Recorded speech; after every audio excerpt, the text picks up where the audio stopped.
What's a parasite like you doing here? Get out right now or I'm calling the police. In the living room, where the firelight flickered softly, my biological sister, Charlotte Hayes, spat those words at me. In her hand was the luxury brand glass I had given her as a Christmas present last year. Inside it swirled a vintage wine that had been aging for years in my mountain lodge's cellar, a bottle worth several $1,000s. Her lips glistened sensually, stained with that expensive liquid. My name is Natalie Brooks, 38 years old. I built my real estate business from the ground up and succeeded, now living a life free from financial hardship. At work, I've always prided myself on making calm, realistic decisions. This place is my sanctuary, a haven I poured my heart and soul into creating. And today is Christmas Eve, the one day of the year I cherish the most. After finally securing a long overdue holiday, I plan to do nothing more than curl up under a blanket by the fire, sip hot cocoa, and let peace wash over me. My idea of pure luxury. But as I drove up the private road leading to my mountain lodge, a familiar car caught my eye. Parked in the guest space was Charlotte's white luxury SUV, the very one I was still paying off for her. Next to it sat another vehicle, a snow-covered sedan that had to belong to Liam's parents. An uneasy chill stirred in my chest. I had told no one about this trip. Sure, I had given Charlotte the code to the emergency key box beside the front door, but only for true emergencies. Never, in my worst imagination, did I think she'd barge in uninvited with her husband's entire family to throw a party in my home. Slowly, I stepped out of my car and placed my hand on the heavy oak door at the entrance. It wasn't locked. The moment I pushed it open, it wasn't just the warm air from the fireplace that brushed against my face. Loud music, bursts of laughter, and the heat of several bodies tangled in revelry hit me all at once. In the living room were Charlotte, her husband Liam, and, unmistakably, his parents and siblings. 7 people in total lounged about as if this were their house. The coffee table was a mess of turkey bones and empty champagne bottles. Only their ridiculous Christmas sweaters reminded me what night it was supposed to be. Their coats lay tossed over the sofa, but what truly froze me in place was the sight above the fireplace. The framed photo of my parents, one I had treasured for years, had been pushed aside. In its place stood a large, smiling family portrait of Liam's parents. This was no simple party. I felt it in my gut. The room reeked of something unmistakable, the scent of people actually living there. Yes, it was the warm, stale smell of a household that had been occupied for days. Even when I stepped inside, they didn't notice me at first. Then, Liam, slouched arrogantly on the sofa, pointed in my direction, and the music came to an abrupt stop. His mother stood up in surprise. "Oh, you must be Natalie. You've returned much earlier than Liam said you would. How was your trip?" At her words, I frowned. Trip? At that moment, Charlotte emerged from the kitchen, holding a wine glass in her hand. When she saw me, her face twisted with irritation. And then, with the smell of wine clinging to her breath, she hurled those opening words at me. Charlotte's face was flushed red, a mix of alcohol and the glow from the fireplace. Her outburst froze the air in the room. The ones most stunned were Liam's parents. "Charlotte, how could you say such a thing? To your sister, the one who so kindly lent you this mountain lodge." In that instant, everything clicked into place. Charlotte and Liam had told them I was away on a long business trip overseas and fabricated a story that I had generously lent them the house for the holidays.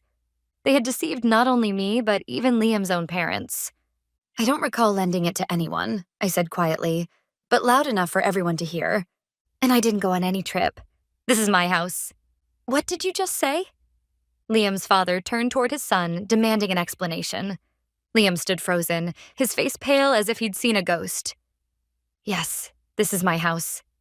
I took a slow breath, filling my lungs with the icy mountain air. My fingers, trembling with anger, pressed into the pockets of my coat as I forced my voice to stay calm. "The police? Go ahead. Call them, if you dare." For a brief moment, fear flickered in Charlotte's eyes, but she quickly covered it with a defiant smile and snatched her phone from the table. "Fine, if that's what you want. I'll tell the police that this woman's trying to ruin our Christmas party." As her trembling fingers dialed the number, the room fell into an unnatural silence. Liam's family exchanged uneasy glances, realizing at last that this was no ordinary argument. About 20 minutes later, through the window, I saw the flash of red and blue lights reflecting off the snow outside the cabin. When I answered the heavy knock at the door, 2 police officers stood there, both looking earnest and professional. Their eyes swept over the chaotic scene inside before settling on me and Charlotte with clear suspicion. "We got a report? What exactly is going on here?" one of them asked. Seizing the moment, Charlotte raised her shrill voice. "It's her! She barged in out of nowhere and ruined our vacation. She's a stalker!" "She's my sister," I interrupted, keeping my tone calm and steady. "And this is my house. They entered the property without my permission." The 2 officers exchanged puzzled looks. "That's a lie. This is our house," Charlotte screamed, her voice cracking. I sighed softly and opened the briefcase I always carried for work. From inside, I pulled out several documents: the deed proving ownership of the lodge, property tax receipts, and my identification. Without a word, I handed them to one of the officers. He examined each page carefully under the beam of his flashlight. "Those are fake. Obviously fake," Charlotte shrieked. But the officer's expression didn't change. After a moment, he looked up, handed the documents back to me, and turned a stern gaze toward Charlotte and Liam. "Ma'am, if these documents are legitimate, this property belongs to Natalie Brooks, this lady here. That means you and your family are staying here without her consent. Under Colorado law, this could constitute unlawful trespassing." At his words, the color drained from Charlotte's face. At the same time, Liam's mother collapsed weakly onto the floor. "Oh, my goodness. We were deceived by our own son and his wife. I'm so terribly sorry." She apologized sincerely to me, her voice trembling with guilt.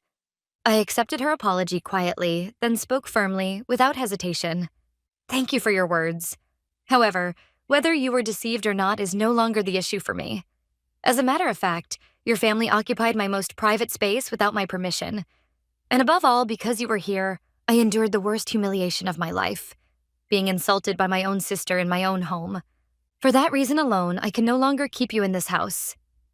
Liam flailed, stammering, "Well, we were having Christmas." "Because we're family, we should be allowed to use it," Charlotte shouted as a last-ditch protest. "We're blood-related sisters." At that, the office shook his head in genuine disbelief. "Unfortunately, family ties are not a get-out-of-jail-free card for trespassing. Miss Brooks, what would you like us to do?" "Do you want them removed?" All eyes stabbed into me. Charlotte's eyes were wet with anger and humiliation. I stared back at her steadily, and for a moment I thought of our mother, who had died several years ago. "Charlotte is still naive and dreamy. Please support her so she doesn't go astray." Those had been my mother's last words. To honor that promise, I had supported Charlotte and the others all this time. I swallowed her wasteful spending and Liam's failures. It wasn't weakness. It was a sister's sense of duty to protect the only family she had in this world. But I had reached my limit. I nodded quietly. "Yes, I want all of them to leave my house immediately." "Then please pack your things," one of the officers said after a nod. The living room filled with despairing sighs and small curses. Amid that, I calmly took out my smartphone and unlocked it with my fingerprint. The blue-white glow of the screen illuminated my composed face. The movement of Charlotte and the others, who had reluctantly begun packing their belongings at the officer's prompting, stopped dead. Every gaze in the room was fixed on the smartphone in my hand. The app I had opened was the high-security banking application I used for managing my assets. Without addressing anyone in particular, yet speaking clearly enough for everyone to hear, I began narrating my actions step by step. "First, Charlotte, the apartment you're living in. It's one of the properties I own. If rented at market price, it would be worth $2,500 a month. But I let you have it for the cost of maintenance alone. I did that because I believed it was my final responsibility as your sister. That privilege ends today." When I tapped the confirmation screen, a sterile digital chime echoed through the room. Charlotte dropped the Christmas ornament she had been holding. "You're joking, right?" Her voice trembled. Next, I turned my gaze directly toward Liam's parents, who sat hunched on the sofa. "And the comfortable apartment you're currently living in? Do you remember how you got it?" "I found that property myself, using my real estate expertise, without charging any commission, and I personally signed on as your guarantor so you could move in." I invested in that because I believed a stable home for you would eventually benefit your son. And this is the result. Liam's parents averted their eyes, unable to meet my gaze, weighed down by guilt. I looked back down at my screen. That's also why I provided the car. The SUV parked outside. Charlotte begged me through tears, saying it was necessary for her parents-in-law's hospital visits and grocery trips. So I covered the loan myself. And now you used that very car to break into my home and call me a parasite. What a perfect joke. This loan payment canceled. Tomorrow morning, I'll instruct the finance company to repossess it. Again, the merciless electronic sound rang out. No, that car. It's Charlotte's. Liam tried to say something, but the words got caught in his throat. His father could only stare at me in stunned silence. After completing every operation, I turned off the phone's screen. Then, for the first time, I met my sister's frozen eyes head-on. What I saw there wasn't anger. It was pure fear. The moment you called me a parasite, I made my decision. The total I've given you over the years easily exceeds $50,000. But from now on, I won't spend another cent on you. Charlotte's lips quivered as if she wanted to speak, but no words came. Her arrogance was gone, replaced only by the cold terror of facing the reality that awaited her. Her husband, Liam, simply stared at the floor in silence. Liam's parents and siblings hurriedly gathered their belongings as if trying to flee from a disaster. They no longer made any attempt to defend Charlotte and Liam. From their slumped shoulders and hurried movements, it was clear they only wanted to escape this nightmare as quickly as possible.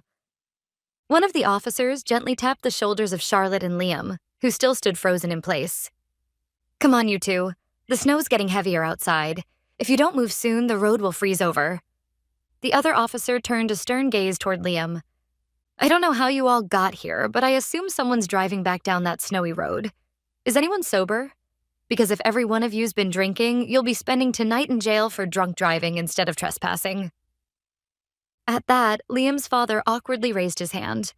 I haven't had anything to drink. I'll take responsibility for driving everyone home safely.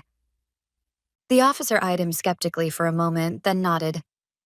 Good. Then get moving.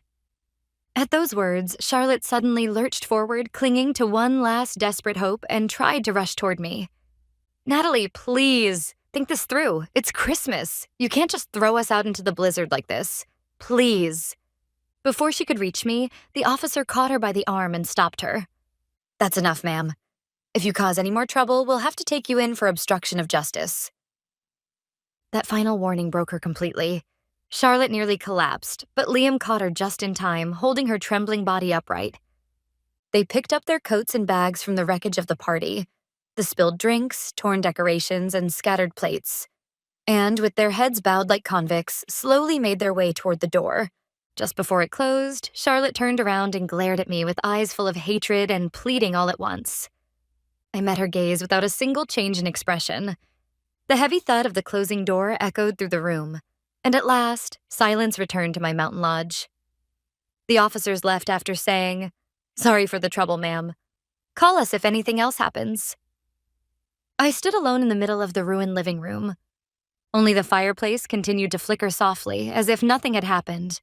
Through the window, I watched the red and blue lights fade into the distance and exhaled a long, heavy breath. As the adrenaline drained away, my whole body began to feel heavy, like lead. I sank deep into the sofa and closed my eyes. Just a few hours ago, I had been looking forward to a peaceful Christmas holiday here. And now, that felt like a memory from another lifetime. The coffee table before me was littered with the remnants of their chaos. Dirty plates, half-empty glasses, and the pitiful bones of a picked-apart turkey. I picked up one of the glasses, the luxury brand one Charlotte had been using. It was the same glass I had given her for her birthday. As I stared at the faint red stain of wine left inside it, memories began to flood my mind. When our parents passed away within a few short years of each other, I was in my early 30s, struggling to build my career. Charlotte, still a student at the time, had lost the people she depended on most and became emotionally unstable. Seeing her like that, I told her, "From now on, I'll be your family." That promise eventually became a heavy chain around my neck. Even after graduating from college, Charlotte refused to find steady work. I wasn't born to sit in an office. I meant to live a more creative life. That was her constant refrain. After she married Liam, her attitude didn't change. Liam worked in sales, but his performance was poor, and his income alone couldn't support Charlotte's spending habits. So I began paying their rent. At first, it was supposed to be just until they got back on their feet. But somehow, that period stretched into 3 years. When Charlotte tearfully pleaded, "Liam's parents are getting older, and they have no way to get to the hospital or go shopping. Please, they need a car," I gave in again. In the end, I paid the down payment for the large SUV and even covered the monthly loan payments. It wasn't out of kindness. It was my way of preventing future excuses. An investment to avoid the day they would come to me again asking for money under the pretext of caregiving. I placed the glass back on the table and added new logs to the fireplace. The flames roared back to life, crackling and snapping softly in the quiet room. As I listened to the crackling of the fire, I found myself questioning everything. When had our relationship become so twisted? I had always believed I was acting out of my promise to our late mother, out of a sense of duty as an older sister. But perhaps, in the end, I was the one who turned Charlotte into someone incapable of standing on her own. She had always been clever in her own way. Whenever she wanted something, she used tears as her weapon, and whenever things went wrong, she found someone else to blame. Every time our parents gave in. And eventually, so did I. When she married Liam, I secretly hoped he would succeed where I had failed. I hoped he would be the one to keep her grounded. But that hope was shattered in the most foolish way imaginable. Liam was even weaker than Charlotte, a man who feared change and preferred comfort over confrontation. Rather than stop her spending, he benefited from it, using her indulgence to mask his own lack of success. In front of me, he always wore that same apologetic expression and said, "We're truly grateful for everything you've done, Natalie." But those words were never followed by action. Together, they leaned on me, feeding off my goodwill, a perfect example of parasitic coexistence. When Charlotte called me a parasite, it wasn't a drunken slip of the tongue. It was her truth, stripped of any pretense. There had never been a shred of gratitude in her heart, only entitlement and contempt for the one who provided. All this time, I had looked away from that reality. Maybe I was simply afraid of losing the last thread that tied me to family. But now, there was no turning back. What I severed that night wasn't just financial support. I cut away the illusion, the curse disguised as family. For a brief moment, I wondered how they were doing. Most likely, they had taken refuge at Liam's parents' house. But that wouldn't last long. Charlotte, with her self-centered nature, would never swallow her pride enough to live harmoniously under someone else's roof. What awaited them now was a long, harsh reality, one where they would have to stand on their own 2 feet. Every bill I had once covered would come crashing down on them all at once. Rent, the car loan, and most of all, Charlotte's pride. The pride of a woman who had grown addicted to luxury without ever earning it. Her world would begin to crumble quietly, starting tonight. And I would be here, in the silent mountain lodge, simply watching it happen from afar. When Christmas morning arrived, it was as if that chaotic night had never existed. The mountains were wrapped in perfect stillness and endless white. My phone remained turned off. For the first time in years, I was beginning a true holiday. One free from interruption, free from obligation. I spent the following week secluded in the cabin, wrapped in quiet. I read while gazing out at the snow, cooked elaborate meals just for myself, and watched films at night with a glass of wine in hand. I tried not to think about Charlotte and the others. No, that's not quite right. There was no need to think about them anymore. Their future was no longer my concern. When the holiday ended and I returned to my office in the city, reality was already waiting for me. As I skimmed through the stack of reports piled on my desk, the internal phone rang. It was a call from the property management company that handled my rental units. "Miss Brooks, this is about Charlotte Hayes and her husband. We still haven't received their rent payment for this month, and we haven't been able to contact them." I glanced at the calendar. The payment deadline had already passed by 5 days. "I see," I said evenly. "Please proceed with the standard protocol outlined in the lease agreement. Issue the payment demand and eviction notice as scheduled. No extensions, no exceptions." "I understand." The voice on the other end carried a hint of hesitation. He probably knew that I had been renting the apartment to my sister and her husband at a heavily discounted rate. But I said nothing more and ended the call. That afternoon, I received an email from the auto finance company.